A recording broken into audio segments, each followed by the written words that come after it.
berjalan-jalan di kawasan Puri, kali ini kita akan membawa Anda ke pura lukisan yang terkenal di Ubud. Jangan lupa tetap utamakan protokol kesehatan. Berkunjung ke Ubud tidak hanya bisa menyaksikan suasana yang alami. Museum Puri Lukisan Ubud pun bisa menjadi persinggahan Anda. Di museum inilah berbagai karya seniman Bali pun diperlihatkan untuk khalayak umum.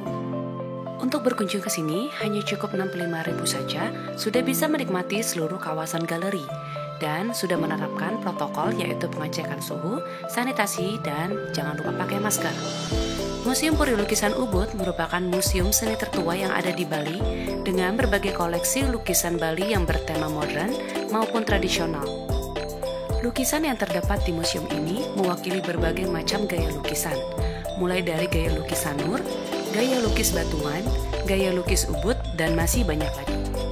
Museum ini memiliki 4 bangunan, yaitu bangunan timur merupakan wayang galeri dengan koleksi lukisan wayang, serta gedungnya sering digunakan sebagai pameran temporer. Di sini juga berisi koleksi karya awal dari Ubud dan desa-desa sekitarnya.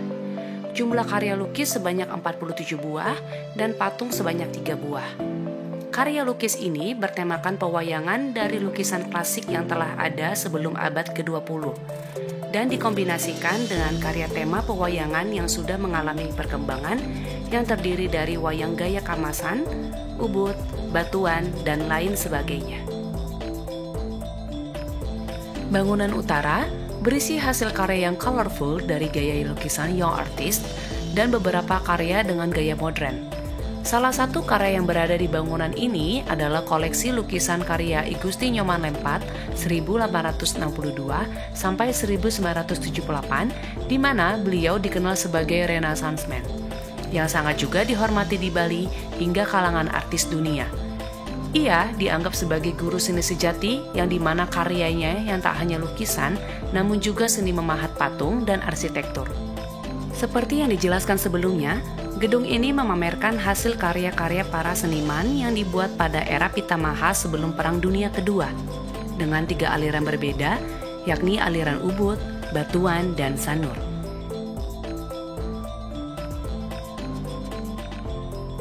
Selanjutnya, masuk ke bangunan barat, mempunyai keistimewaan tersendiri karena memamerkan hasil karya seniman yang dibuat setelah Perang Dunia Kedua hingga sampai saat ini atau bisa disebut kontemporer. Adapun karya lukis yang menjadi masterpiece adalah karya seniman Ida Bagus Made Poleng, Anak Agung Gede Sobrat, Dewa Nyoman Batuan, dan I Ketut Budiana. Salah satu gaya lukisan yang terkenal selain gaya tradisional modern di gedung ini adalah aliran young artist. Masuk ke gedung terakhir, yaitu Gedung Selatan. Gedung ini merupakan gedung koleksi Museum Puri Lukisan yang paling baru yang diselesaikan pada tahun 2011. Gedung ini bernama Journey of Cokorda Gede Agung Sukawati yang memajang kurang lebih 26 karya lukisan dan 12 buah karya patung yang dipadukan dengan perjalanan Ida Cokorda Gede Agung Sukawati yang berkolaborasi dengan 2 seniman barat, yaitu Walter Spies dari Jerman dan Rudolf Bonnet dari Belanda. Didukung juga oleh para seniman dari beberapa daerah di Bali dalam suatu organisasi yang bernama Pitamaha yang dituangkan dalam bentuk foto-foto Ida Cokorda Gede Agung Sukawati, Walter Spies, dan Rudolf Bonnet. Hasil karya seniman Pitamaha serta beberapa patung menunjukkan perkembangan seni lukis dan patung dari masa Pitamaha sampai dengan saat ini. Selain itu, dalam waktu-waktu tertentu, gedung ini juga berfungsi sebagai tempat untuk pameran temporer.